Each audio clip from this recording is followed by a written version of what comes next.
coming to our program today. We have oceans of possibilities for getting healthy. We have with us today Tanner Cooper Risser. He is the Knox County SNAP Ed Program Assistant for the OSU Extension Office. And we also have with us in the back Tammy Rule, and she is a dietitianist, and she's the program coordinator for creating healthy communities. So take it away, Tanner. Awesome. Thank you so much, Jennifer. Thank you all for coming out. I hope you're enjoying that delicious looking watermelon in front of you. So like Jennifer said, I'm Tanner Cooper Risser, and I'm here to talk about how we can explore oceans of possibilities to get healthy. And so as I do this, a couple cooking demonstrations here, on your table in front of you are a couple of recipes that we're going to highlight today. We're going to start by making an apple tuna sandwich and thinking about and talking about adding more seafood into our diet. And so, in general, when we're trying to be healthy, one thing that we want to think about is having a variety of protein food choices, right? And so as a part of that variety, we want to add some seafood. And so it's recommended to be healthy that we eat about seafood twice a week. And so a lot of times we might think about, what am I going to eat twice a week? Or can I afford to eat seafood twice a week? And so this is a quick, easy, and affordable recipe using canned tuna. So we're just going to start with that. And so to begin, you're going to want a colander and then either do this over a sink or have a bowl to catch the liquid. But you're going to take some canned tuna, and you want to make sure it's canned in water and not in oil, right? So to make sure it's a little healthier that way. But then we're also just going to drain that tuna. So pour it into our colander, get all the liquid out.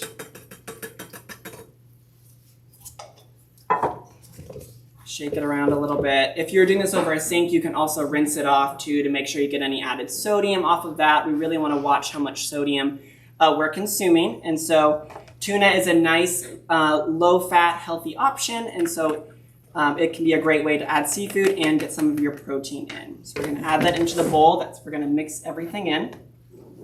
So you also want to make sure you have a bowl and a mixing spoon, right? And then we're going to take a washed apple. So you really want to make sure that you wash this apple because we're going to be eating, we don't wash any type of produce that you're using, but we're going to be using all of the apples. So we're going to have the skin as well because a lot of the fiber, which is super good for digestion and your heart, is in the skin of the apple. So when we cut this up, we want to make sure we're not peeling the apple, right? So we're going to next just dice up our apple into small pieces. And so when I'm cutting, I just want to highlight that I always make the hand that I'm holding my food with in like a claw. Can everyone hold up a claw like so? Has anyone ever cut like this before? Mm-hmm. Okay. Try to? Yeah, so this is super helpful to do because if you slip, you just nick your knuckle. But if you're holding it like this, or if you're holding it like this and you slip, you get your fingers. Nobody wants any blood in our food, so it's best to make a claw if you can, right? And then another tip with food safety and knife cutting, a lot of times we're tempted to put our finger up here. Has anyone ever done that before? Yeah, right. So it's really important that we don't put our finger up here. Sometimes we want to, but we want to hold the knife up here. It gives us more control of the knife. And as another safety tip, if you accidentally flip it over and you don't realize it, you put your finger up there, you've got more blood. We don't want blood today, so if our finger's down here and we flip it, no harm, no foul. You just don't cut your food, right? So those are just some safety knife skills tips. So when we're thinking about eating seafood, what are some examples of seafood that you like to eat? Salmon. Okay. How do you like to prepare your salmon? Grilled. Awesome. Catfish. Ooh, how do you like your catfish? Every way. Every way, right on. Fish tacos. Ooh, fish tacos. How do you like to prepare your fish tacos? With a check. Or with a credit card. Yeah, okay. Just order it. In a pan. Okay, sauteed in a pan. Yeah, Great. Vegetables and Yeah. Tuna, perfect. Shrimp Creole. Shrimp Creole, okay. What is shrimp creole? Sorry. No, that's good. Good question. Isn't it a soup? No. No. How would you prepare French Creole? You start with a roux. No, You start with the what? No, Roux. not Creole, no, you Go don't. ahead. You saute shrimp Okay. just barely, and then you take tomato paste and cook it until it's almost rust colored. And you start adding liquids and you use fish broth if you can have it. And add tomatoes, diced tomatoes to that.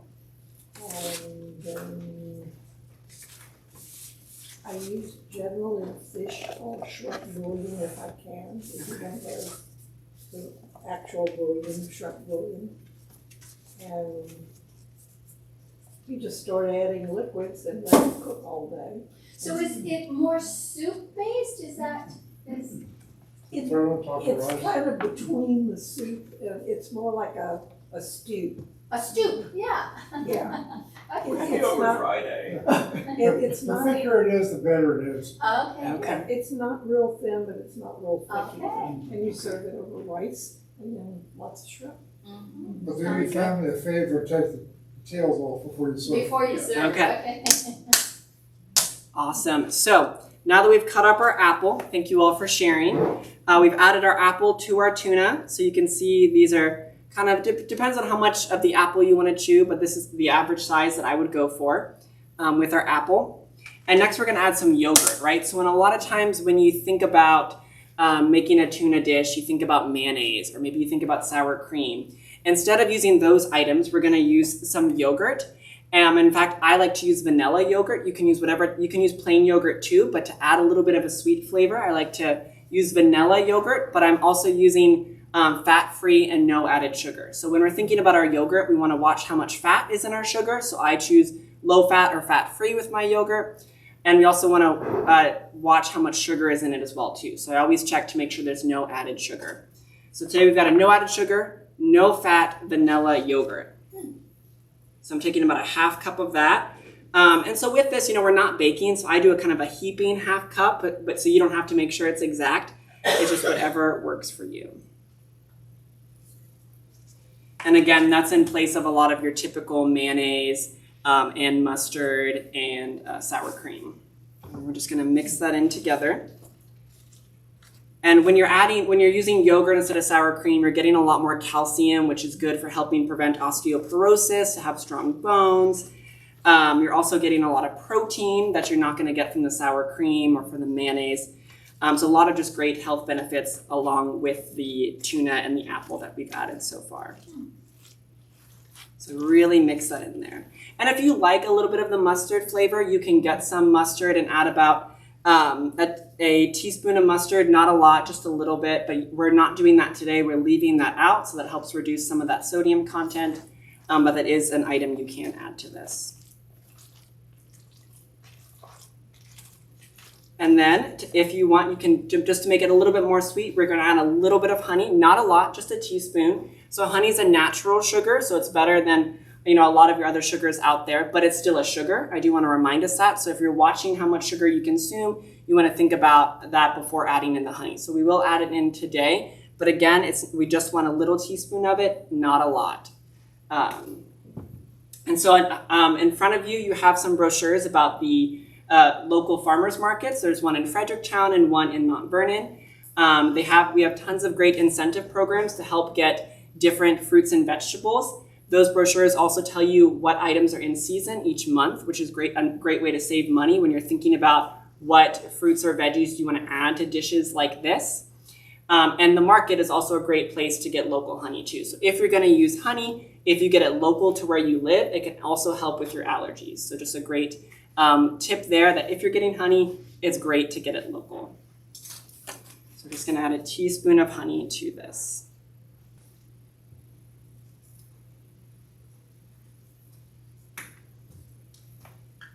And then mix that in. And that's about all you do for this. Again, you can add a little bit of mustard if you want, but you don't have to. And then you can eat it like so. You can put it on a sandwich, like a tuna sandwich. You can have it on a little cracker, a whole wheat cracker, or you can also have it, if you're trying to avoid carbs and not have as many carbs, you also have the fiber, so good healthy carbs from your fruit in here. If you're trying to avoid your grains, you can also eat it served wrapped in a piece of lettuce. And so in a little bit, when we try it, you'll be able to have the option of if you want it on a little cracker or if you want it wrapped in romaine lettuce as well too. So what questions do we have about this recipe? The apple size is about a 1/4 inch cube. What's that? The apple sizes that you cut about a 1/4 inch. Yeah, about a 1/4 inch cube. Yeah, so you can make them smaller if you don't want to notice them as much or you don't want as much crunch to it. You can make them a little bit bigger if you want more of a crunch, but about a 1/4 inch cube. Absolutely. Great question. What apple variety? Whichever one you like, right? So I'm not sure which one, I don't remember which ones these are. So if you want it sweeter, right, you can think of like your Gala. But if you want more of like a tart flavor, you could use like a Granny Smith one. It's just kind of what you prefer when it comes to apples. There's no right or wrong answer for that. So canned tuna comes in all different sizes and shapes. What do you recommend? Yeah, I mean, the biggest thing, the amount that it calls for is about 6.5 ounces. I used a little bit more. This one is a 12 ounce, so like double that. Yeah, but the way that it's processed is Yes. Yeah, so you want to make sure it's canned in water versus canned in oil. That's like the biggest thing you want to watch out for with the tuna. I noticed you just poured that into a colander. When I work with tuna, I squeeze it. Oh, Is there a difference? you could definitely do that too. Yeah, get more of that liquid out, squeeze it, just make sure your hands are clean. Yes, you can definitely do that. Thank you. So who knows how many ounces of seafood you should have in a typical week? a lot. A lot? Okay. You said 8 ounces a week? I said who knows how many, but yes, 8 ounces a week. You've got it. Absolutely. So you want about 8 ounces a week.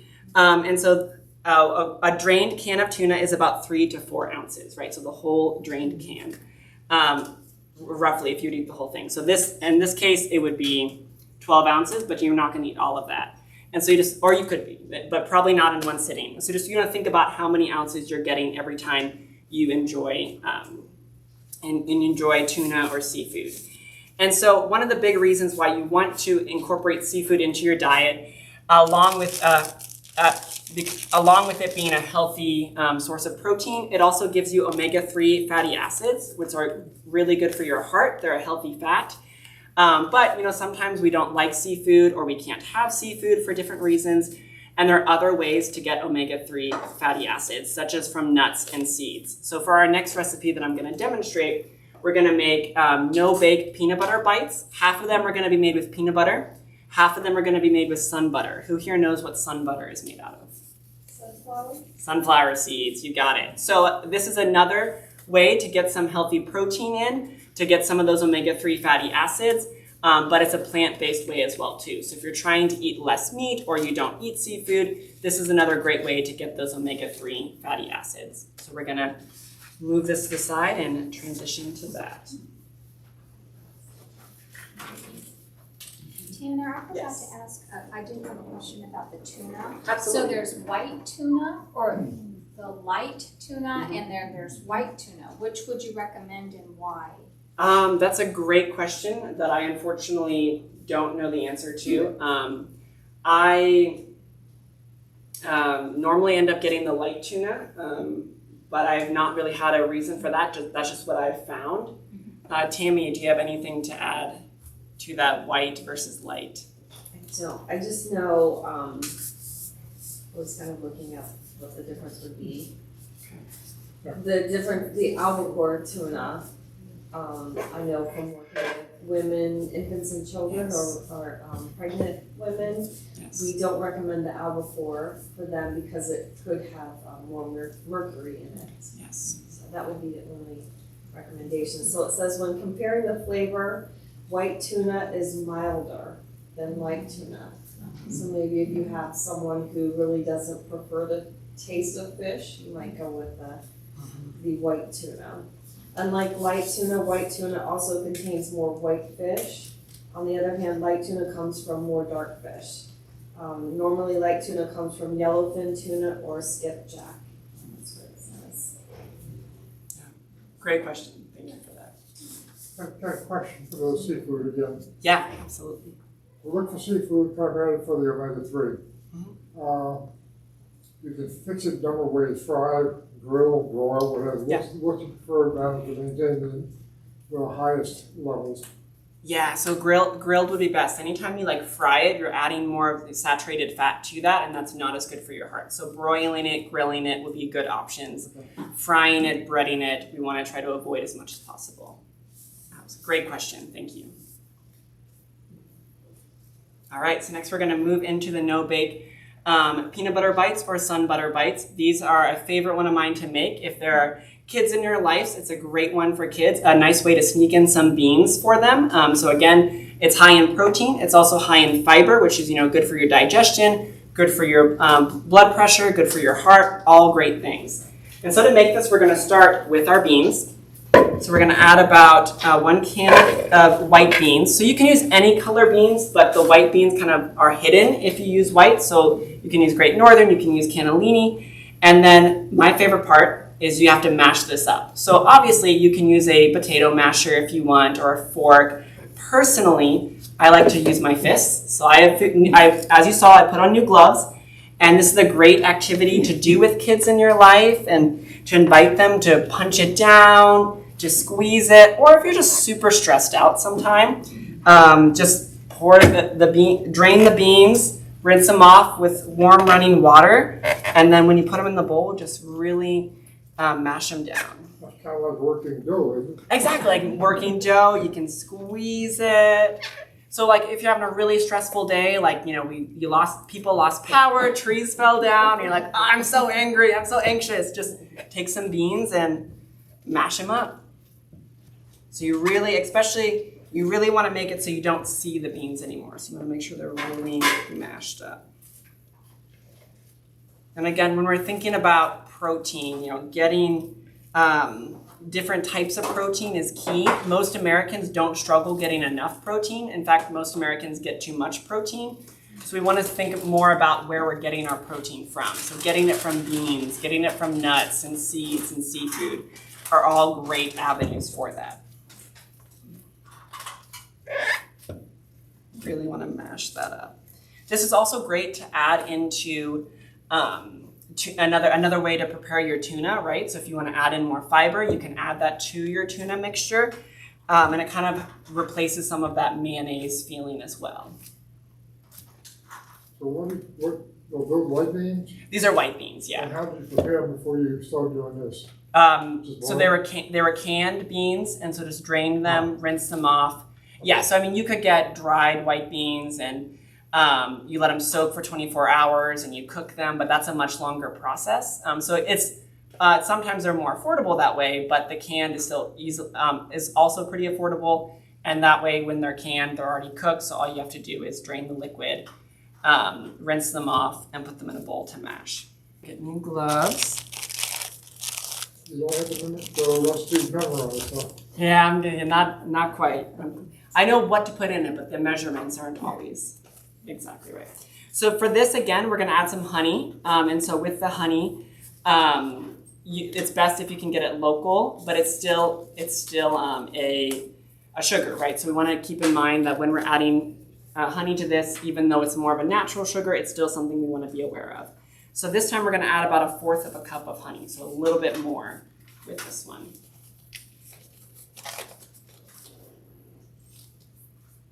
I can tell you a little story about canned tuna. Yes, absolutely. When my children were very young and I was in PTA, we got involved with a project that involved making sure that the companies that made tuna for cats sterilized everything, because we found out that low-income families couldn't afford the regular tuna, and cat food tuna was a lot less expensive. But the kids were getting sick because it wasn't as sterilized as for people. And so the PTA, and I'm not sure if it was Ohio or I assume it became nationwide, would sterilize cat food tuna the canning process and the Interesting. cooking process. Oh, wow. Okay. And that Thank you. was back in the 60s, I believe. Wow. Thank you for sharing that. Probably a little bit of information most people don't know. No, I didn't know that. Yeah, absolutely. Next, we're going to add about a tablespoon of vanilla. And so you can either use pure vanilla extract or you can use imitation vanilla, whichever you have on hand. But just a tablespoon to add some extra flavor. We're going to add about 3/4 of a cup, so a little more than a half of our peanut butter. And this one's going to have peanut butter. The next one will be the exact same thing, but with sun butter. And you'll do everything the same. The only difference is you put sun butter instead of peanut butter in, which is great if someone has a peanut allergy or you're trying to get more sunflower seeds in your diet as well too. In general, when you're choosing peanut butter, you always want to check to see if there's any added sugar within the peanut butter and try to avoid that. A lot of times we think of, we want to get low fat, so let's get low fat peanut butter. But I found with the low fat peanut butter, they add a lot of added sugar in. So we want to actually just get the regular peanut butter to make sure there's not a ton of added sugar into that. So what other questions do we have about this? So again, what is the benefit of sunflower seeds over peanuts? I mean, so honestly, Or just preference? for it's taste? preference, or if someone has a nut allergy. So I know in a lot of schools now it's, you don't really want to deal with peanut butter or deal with nuts. And so it's easier just to have something that's made out of sunflower seeds because then it's completely nut-free.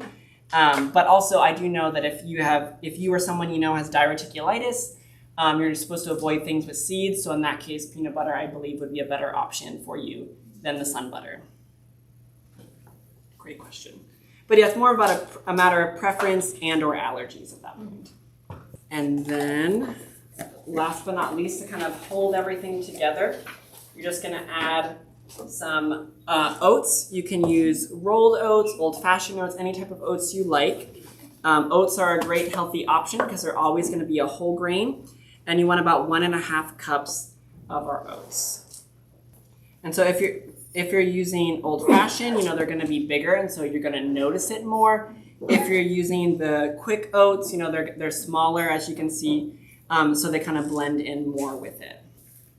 Once you've added all the ingredients, you just kind of mix them together, and then you'll roll them into little balls. You can enjoy them right away, or you can put them in the fridge for about 30 minutes to make them have a little bit more crunch, and then enjoy them that way as well too. And so, as I prepare that, we're gonna stop the recording, and I'm gonna invite Tammy to come up here to share with you a little bit about a coalition that we're a part of called Get Healthy Knox and other oceans of possibilities to get healthy. So take it away. And while she does that, I'll finish prepping this so you guys can try it, and then I'll make the sun butter as well.